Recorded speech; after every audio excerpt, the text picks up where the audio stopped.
Thank you, Frank. Accused serial killer Elizabeth Wettlaufer is appearing in court today, and it's expected she will plead guilty to murder. Mel?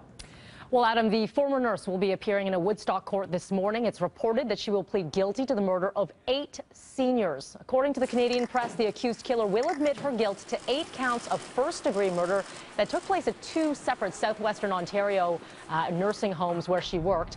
The 49-year-old was charged last October after reportedly confessing to a psychologist about her role in the deaths that happened over a period of 7 years. The daughter of one of the victims says that while she hopes this plea will bring closure, her family has been traumatized. I hope this happens. I couldn't tell you how the families would be in peace and everybody would be in peace. I mean, and especially the dead. I've seen my dad's body get lifted out of a grave into a van. So we have a lot of trauma. We're never going to be the same. This is not going to end everything and everybody goes home and everybody's happy.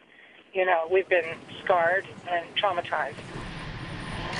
Wettlaufer has also been charged with 4 counts of attempted murder and 2 counts of aggravated assault. There's no word if she will be pleading guilty to those charges. Florida police releasing video from a dash cam showing the arrest of Tiger Woods earlier this week. Have a look at this. Stepped off line, stepped off to the right to balance, not counting his steps. Now, the pro golfer not able to walk a straight line during the sobriety test.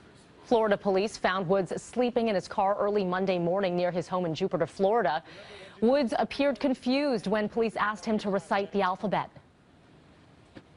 And you're going to recite the entire English alphabet in a slow, non-rhythmic manner, meaning you're not going to sing it, okay? Do you understand the instructions? Yeah. Okay, what were the instructions? Not to sing the national anthem backwards. Not to sing the national anthem backwards? Okay. A, B, C, D, E, F, G. I'm placing you under arrest for suspicion of driving under the influence, okay? Now, Woods was taken into custody for a DUI, released about 4 hours later. The 14-time major champion says no alcohol was involved and he had a bad reaction to prescription drugs following back surgery earlier this year. Well, concern in Scarborough this morning for 3 deer that are holed up in an empty parking lot, and one is a newborn. One of the adults appears to be injured.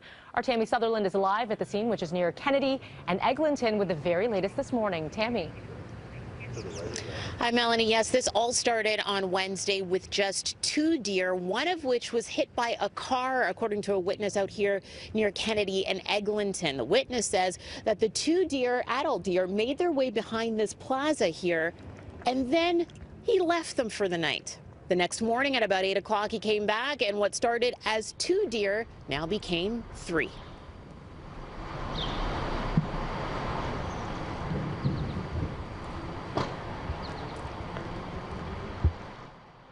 I was standing here watching the baby born, eh? Oh, wow, that must have been fascinating. Yeah, so now I say, you got a newborn baby in front of you, what are you going to do to help this baby, right? It's like us, it's human. Well, sorry, not human, but it's got a life like us, right?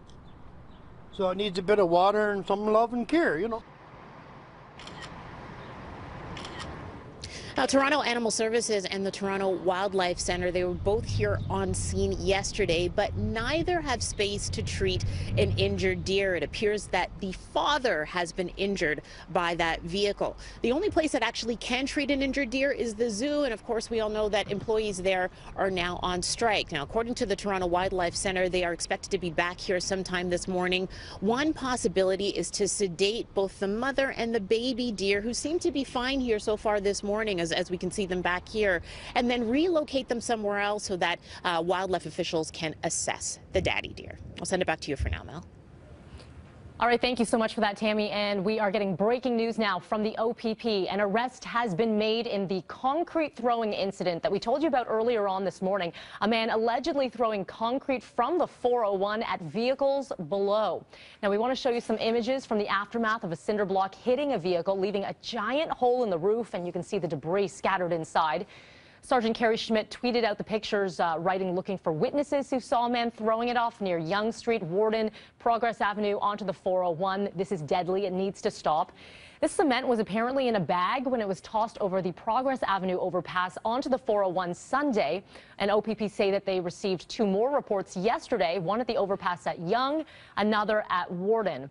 Again, OPP arresting a man thanks to a tip from the public. We're hearing that he's a 32-year-old man from Pickering. So we'll be getting some more details from the OPP later on this morning. So we'll bring that to you when it comes available.